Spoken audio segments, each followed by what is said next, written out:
자, VIP 한 종목만 더 들어갑시다. VIP 회원분들 한 종목만 더. 오늘 VIP만 좀 먼저 좀 챙겨드릴게요. 자, VIP 한 종목 더 들어갑시다. 자, VIP 회원분들은 바로 텔레그램 확인 좀 해주시면 감사하겠습니다. BGF 에코 머티리얼즈 단기 목적으로 좀 들어갔던 종목인데 지금 절반 매도 사인 나갔으니까 오늘 지금 좀 강한 모습을 보이면서 출발했거든요. 5,000원 넘으면서 목표가 돌파하면서 출발을 해가지고 보유하신 분들 사인대로 매도하면서 대응해주시면 되겠습니다. 수익 보신 분들 축하드립니다. 이수페타시스가 어제 매도를 한 종목이고 오늘은 BGF 에코 머티리얼즈 비중 절반 매도 이렇게 확인을 할 수 있겠습니다. 지금 BGF 에코 머티리얼즈 추가 사인 나왔습니다. VIP 회원분들은 바로 확인을 해보시면 될 것 같은데 지금 5,120원 부근에서 전량 매도 사인 나왔고요. 지금 11%가량 수익권으로 확인이 되는 것 같아요. 수익 보신 분들 축하드립니다. 오늘의 종목이 궁금하시다면 네이버에 AP투자연구소를 검색해주세요. 자, 본격적인 방송 8시 40분부터 시작을 좀 하도록 하겠습니다. 훈남 분들 보기 좋으십니다. 우리 옆에 계신 분은 우리 황대근 님이라고 해가지고 저랑 같이 일을 하고 계시는 분인데 간단하게 자기소개 한번 해주세요. 네, 안녕하세요. AP투자연구소에서 전문가로서 활동하고 있는 황대근입니다. 잘 부탁드립니다. 네. 자, 전일 미국 증시부터 간단하게 한번 좀 살펴보면서 방송 시작하도록 하겠습니다. 자, 전일 미국의 3대 증시가 좀 긍정적인 모습을 보이면서 마감이 되었어요. 다우지수는 0.17% 하락을 하면서 마감을 했지만 나름대로 낙폭을 만회하는 장세를 보였고 나스닥 종합은 0.34, S&P 500은 0.23% 상승하는 모습을 보였는데 자, 사실상 지금 시장의 가장 큰 화두는 엊그제 발표가 되었던 CPI 그리고 어제 새벽에 나온 FOMC 그리고 어제 밤에 발표가 된 PPI까지 우리가 세 가지 포인트를 함께 잡아볼 수가 있을 것 같아요. 지금 저희가 개인적인 관점을 들었을 때 다 금리 인하에 대한 기대감을 좀 말씀을 드리고 있는데 실업수당 청구 건수 자체가 올랐기 때문에 실업에 대한 부분이 올랐다. 지금까지 연준의 관점을 좀 이야기를 해보면 고용지표가 굉장히 중요하게 작용이 되었잖아요. 그러면 실업수당 자체가 올랐다는 것은 이제 고용 부분에서 조금 경계심을 풀 수 있지 않을까라는 제스처를 만약에 FOMC 추후에 관점에서도 그런 이야기가 나오게 된다. 그렇게 되면 금리 인하에 대한 기대감이 조금 더 커지는 어떤 관점이 되지 않을까 생각하고 있습니다. 고용시장 둔화에 대해서 포커스를 둘 수가 있는 거고 또 이제 제 채팅창을 계속 보고 있는데 정말 인상 깊은 채팅이 지금 하나 있었습니다. 우리 원림님께서 백날 들어봐라 돈 버나 키키라고 하셨는데 돈 법니다. 아시면 법니다. 저는 여러분들께 항상 말씀을 드리지만 우리가 개별적인 종목에만 집중을 해서는 투자에 대한 관점과 전략이 절대 깊이가 있을 수가 없다고 말씀을 많이 드려요. 그래서 제가 오늘 우리 대근님을 좀 모셔온 이유도 다양한 관점들, 거시적인 매크로 환경에 대해서 조금 더 심도 있게 물어보고 정보를 드리려고 오늘 모셔온 거니까 끝까지 한번 잘 시청을 해보시길 바랍니다. 여러분들 투자 전략과 관점에 차이가 있을 수도 있을 거예요. 미국 증시 분위기가 좋은데 대선 영향도 받을 수 있다고 생각하는데 대선 이후 어떻게 보시나요? 근데 우리가 통계적으로 봤을 때 2000년부터 지금까지 24년간 통계를 봤을 때 사실 대선 이후 6개월은 100% 확률로 증시가 올랐어요. 100% 확률로. 이제 근데 그 중에서도 민주당이 당선이 되는 것보다는 공화당이 당선이 되는 거를 시장은 조금 호조롭게 생각을 합니다. 제가 정치적인 발언을 한다는 게 아니라 공화당이 당선이 됐을 때 증시에 더 우호적인 정책을 많이 펼친다고 해서 증시에서는 원래는 공화당을 조금 더 선호하는 경향이 있고 지금 2000년부터 2020년까지의 통계를 제가 내봤을 때 한번 내본 적이 있었어요. 대선 후 6개월 수익률이 100% 확률로 코스피는 올랐었다. 코스닥은 모르겠고 내가 코스피는 올랐었다. 오히려 지금은 대선 전을 봐야지. 대선 전에 우리가 좀 볼 수 있는 증시에 작용할 수 있는 포인트들이 있나요? 일단은 11월에 대선이 있잖아요. 네. 7월과 8월에 공화당하고 민주당 전당대회가 있는데 그만큼 정치 입김에 따라서 경제적인 방향성도 바뀔 거라고 생각합니다. 지금 이스라엘하고 이란 전쟁도 아직까지 끊임없이 지속이 되고 있는데 아무래도 코스피 코스닥 시장에서 이미 내성이 생겼기 때문에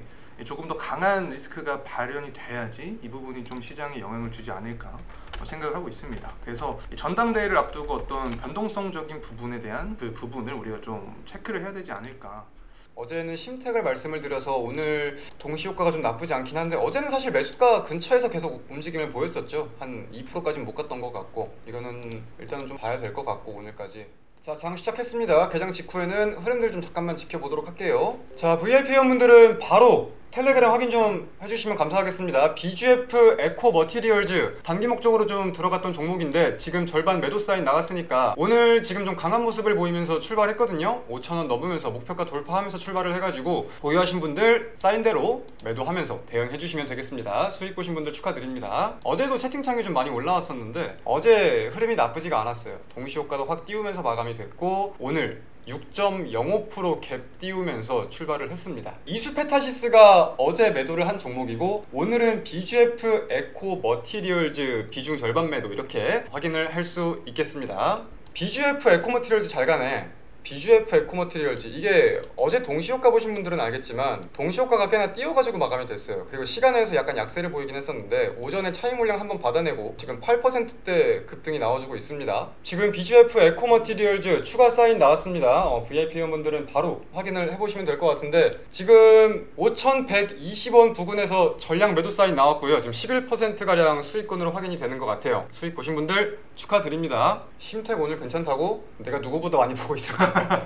심택? 근데 양봉이 좀 그려져야 되는데 갭 띄우고 나서 일단은 물량이 조금 출회되는 것 같네요. 오늘까지 양봉을 좀 띄워야 되는데 심택은 이따가 제가 다시 한 번 더 말씀드리겠습니다. 심택은 일단 수익권이 계속해서 유지는 되고 있죠. 36,150원에서 들어갔으니까 대략적으로 한 1.4% 정도 수익권인 것 같은데 오늘 추가적으로 상승을 할 수 있을지 봐야 될 것 같아. 이게 지금 일봉상 흐름으로 봤을 때 제가 어제 말한 관점이 이거였잖아요. 이 꼬리 윗부분의 물량을 이제 터치를 해줄 수 있는 가능성이 높아졌다 라고 해서 윗부분을 터치를 하긴 했는데 생각보다 길게 터치를 못했어. 그래서 그 연속성을 가져가냐 마냐의 싸움인 것 같고 일단은 계속해서 유사한 관점으로 지켜볼 수가 있을 것 같습니다. 오늘 음봉이 좀 크게 떨어지지 않는 이상은 추세 상단 돌파를 생각해 볼 수 있을 것 같고요. 신택 수익 보고 나왔어요. 축하드립니다. 아직 막 엄청난 드라마틱한 수익률이 나오진 않았는데 그래도 계속 수익권인 건 맞아서 축하드립니다. 딱 한 주씩만 해볼까? 한 주씩만? APR이라는 종목이 있어요. APR 9시 4분 APR 지금 395,500원인데 이거 하나만 해보자. 코드번호 2784702에요 이거는 지금 단기적으로 추세가 좀 보여가지고 오늘 하루 약간 단타 목적으로 볼 수 있을 것 같은데 손절선 잘 잡고 매매를 하시길 바랍니다. 매매를 하실 분들은. 그러니까 대근님은 주식을 고를 때 네. 어떤 기준이나 관점을 가지고 고르세요? 일단은 저는 개인적인 성향은 사실 근거들이 많아야지 선호도가 좀 많이 올라갑니다. 사실 뭐 밸류에이션 측면이 근거 중에선 가장 클 수 있고 그거뿐만 아니라 이제 매크로적인 지표가 있겠죠. 뭐 사실 환율이라던가 아니면 해운주로 치면은 운임 지표 그리고 조선주로 치면은 뭐 선가지수 수주 물량 어떤 객관적인 통계치를 통해서 투자에 대한 방향성을 잡는 게 그래도 확률을 좀 높이는 방법이 되지 않을까 싶어서 저는 그런 쪽을 좀 선호를 합니다. 그러면 약간 바텀업의 투자 방식을 선호하기보단 탑다운 방식의 위에서 아래로 내려오는 거를 선호를 하시는 거예요? 보통은 탑다운을 선호하죠. 환율이 올라가면은 좀 수혜를 볼 수 있는 업종들이 몇 개 있나요? 국내 증시에서도? 아마 뭐 호수님도 아시고 계시겠지만 다양한 게 있죠. 자동차도 있고 반도체도 있고 그 다음에 조선도 있고 대표적으로 수출을 활발히 하는 기업들이 환율 상승에 대한 수혜주가 될 수 있는데 뭐 지금 자꾸 조선 얘기도 나오고 실제로 오늘 시장 흐름도 보면은 조선 쪽에서 좀 수익에 대한 부분이 존재를 하는 것 같아서 조선을 예로 좀 설명을 드려보면 사실 환율이 상승하면은 수급적인 측면에서 투자 심리 자체가 조선 쪽으로 몰리는 경향이 있습니다. 앞서서 말씀드렸듯이 이 수출을 활발히 하는 기업들 그 중에 대표적인 게 조선이기 때문에 수급적인 측면에서도 이점이 있는데 사실 조금 이제 디테일하게 살펴보게 되면 조선주들이 이미 환해제를 했기 때문에 환율이 하락하는 숙면에서도 사실 실적적인 부분에서는 큰 피해가 없다. 그래서 환율적인 부분에서는 조선주가 좀 메리트가 있지 않을까 생각을 하고 있습니다.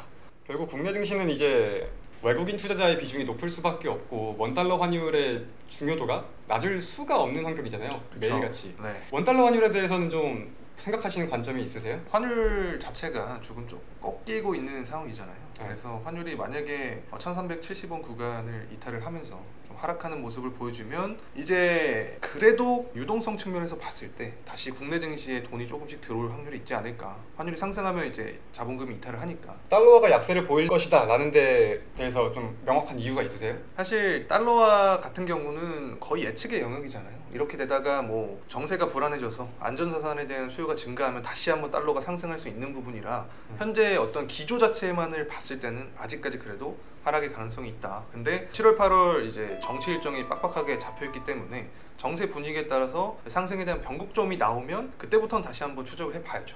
두 분 오늘 공부 잘하고 있습니다. 네, 오늘 좀 다양한 내용들을 얻어가셨으면 좋겠습니다. 궁금하신 거 있으면 항상 편하게 말씀해 주시고요.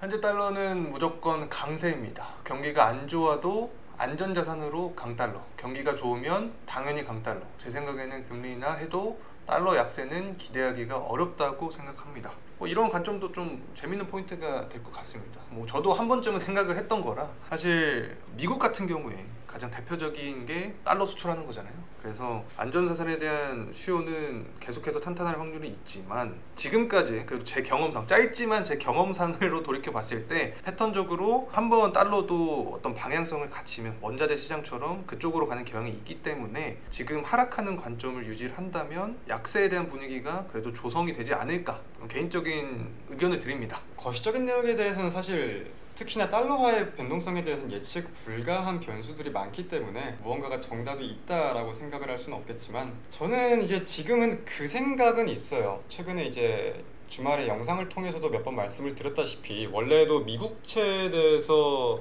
저는 미국채 수요에 대해서 우려감을 꽤나 많이 가졌던 사람인데, 그러했던 미국채가 이제 10년물 기준으로 봤을 때에는 수요가 부진하지 않은 모습이 확인이 되었고, 그와 동시에 물가지수가 둔화되는 모습들. 근데 이제 아까 말씀드렸다시피 뭐 자동차, 중고차라거나 국제유가가 하락하면서 전반적으로 하락한 내용들이 반영이 되면서 좀 연속성을 가져갈 수 있는 포인트들이 꽤나 없지 않을 것 같다고 여겨지더라고요. 그래서 이제 국채나 달러화에 대해서는 우려보다 좀 기대감을 가져볼 수 있는 포인트가 좀 있지 않을까라고 생각을 하고 있기도 합니다.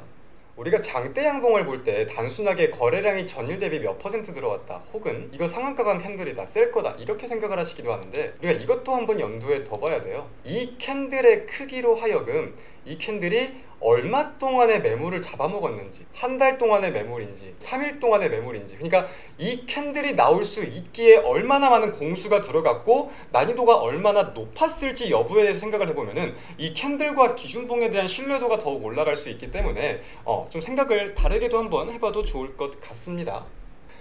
그렇고, 자, 우리 마지막 정리하고 오늘 방송 여기서 좀 마무리하도록 하겠습니다. 자, 일단은 어제 말씀드렸던 심택은 계속 수익권을 좀 유지를 해주긴 했었는데 드라마틱한 수익률이 나오지가 않아서 이제 본인들의 관점대로 좀 보실 분들은 보시고 익절을 하실 분들은 익절을 하시면서 생각을 하시면 될 것 같고요. 홈페이지에는 홈페이지 기준 내용대로 결산이 올라갈 겁니다. 그리고 APR은 제 관점이 좀 이탈을 하고 있는 상황이에요. 이게 이 자리를 찍고 강하게 여기서 이렇게 가다가 강하게 반등이 나올 수도 있겠지만, 우리는 이제 하단에 대한 리스크를 생각을 해서 짧게 보는 거를 원칙으로 생각을 했으니까 관점 이탈하는 거에 대해서 손실폭이 크지 않을 때 자를 분들은 자르시는 게 맞다까지 말씀을 드리면서 그렇게 관점을 잡아주시는 게 맞을 것 같습니다. 무튼 다음에 또 이렇게 인사를 드릴 때에는 더 좋은 모습과 좋은 내용으로 인사를 드릴 수 있도록 하겠습니다. 좀 더 준비할 내용은 준비하고 보완할 내용은 보완을 하면서 더욱더 의미 있는 방송이 될 수 있게 신경을 쓸 거니까요. 잘 지켜봐 주시고, 오늘 또 이제 첫 방송 마무리 하시는데